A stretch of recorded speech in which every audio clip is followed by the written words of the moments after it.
ગાંધીનગરમાં કમલમ બહાર ચુસ્ત પોલીસ બંદોબસ્ત જોવા મળ્યો છે કારણ કે કરણી સેનાના રાજ શેખાવત કે જેમણે કમલમ ઘેરાવની ચીમકી ઉચ્ચારી હતી પરંતુ હવે અત્યારે જે પ્રમાણે સમાચાર કમલમ બહાર ચુસ્ત બંદોબસ્ત રાજકીય સ્થિતિને ધ્યાનમાં રાખીને ગોઠવાયો છે। આ ચુસ્ત બંદોબસ્ત ગાંધીનગર કમલમ બહાર ચુસ્ત બંદોબસ્ત ગોઠવી દેવામાં આવ્યો છે। ગાંધીનગર કોબા કમલમ બહાર પોલીસનો લોખંડી બંદોબસ્ત જોવા મળી રહ્યો છે। તો રાજકીય સ્થિતિને ધ્યાનમાં રાખી અને આ લોખંડી બંદોબસ્ત જોવા મળી રહ્યો છે। આ વિશે વધુ જાણકારી માટે સંવાદદાતા વિપુલ બાલધા આપણી સાથે લાઈવ જોડાયા છે। વિપુલ, અત્યારે કયા પ્રકારની પરિસ્થિતિ છે, કેવી રીતનો બંદોબસ્ત?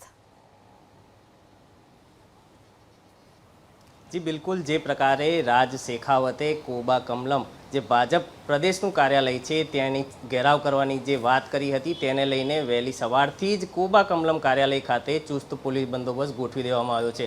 આ ચારે તરફ કાર્યાલયની ચારે તરફ જે છે તે પોલીસ બંદોબસ્ત ગોઠવી દેવામાં આવ્યો છે અને તેને લઈને જ સવારથી જે પોલીસના જવાનો છે તે પોતાના પોઈન્ટ ઉપર ગોઠવાઈ ગયા છે। તમામ રસ્તાઓ જે છે કમલમ આસપાસના તે રસ્તાઓ ને બેરિકેટિંગ કરવામાં આવ્યું છે અને બેરિકેટિંગ કર્યા બાદ આ રસ્તા ઉપર કોઈ પણ અજાણી વ્યક્તિને જવા દેવામાં નથી આવી રહ્યા। પાછળ આ કમલમની આસપાસ રહેતા લોકો માટે પણ એક રસ્તાની જ વ્યવસ્થા રાખવામાં આવી કે જ્યાં થઈને જ તે લોકો પોતાના નિવાસસ્થાને જઈ શકે। એટલે કે જે પ્રકારે રાજ શેખાવતે કમલમ કાર્યાલય ઘેરાવની વાત કરી હતી અને જે રૂપાલાનું ઉમેદવારી પદ રદને લઈને જે ક્ષત્રિય સમાજ વિરોધ કરી રહ્યો છે ને એને જ પગલે આ ઘેરાવની જે ચીમકી ઉચ્ચારી હતી તેને લઈને ગાંધીનગરના એરપોર્ટથી લઈને કમલમ સુધીનો રોડ અને ગાંધીનગરથી કમલમ કાર્યાલય સુધીના રોડ ઉપર પોલીસનો જે બંદોબસ્ત છે તે પોઈન્ટ ઉપર મૂકવામાં આવ્યો છે અને કમલમ કાર્યાલય ખાતે જે બંદોબસ્ત છે તે બિલકુલ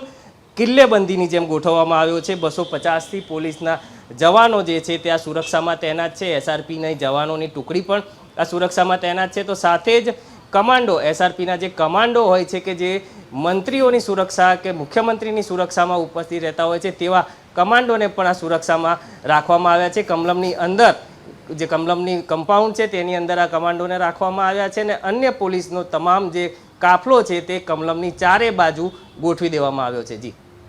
જી આભાર વિપુલ, આપ જોડાયાને જાણકારી આપી તે માટે। તો મહિલા પોલીસ અને એસઆરપીની ટુકડી પણ સામેલ કરવામાં આવી છે આ લોખંડી બંદોબસ્તમાં। રાજકીય પરિસ્થિતિને ધ્યાનમાં રાખી અને લોખંડી બંદોબસ્ત કરી દેવામાં આવ્યો છે।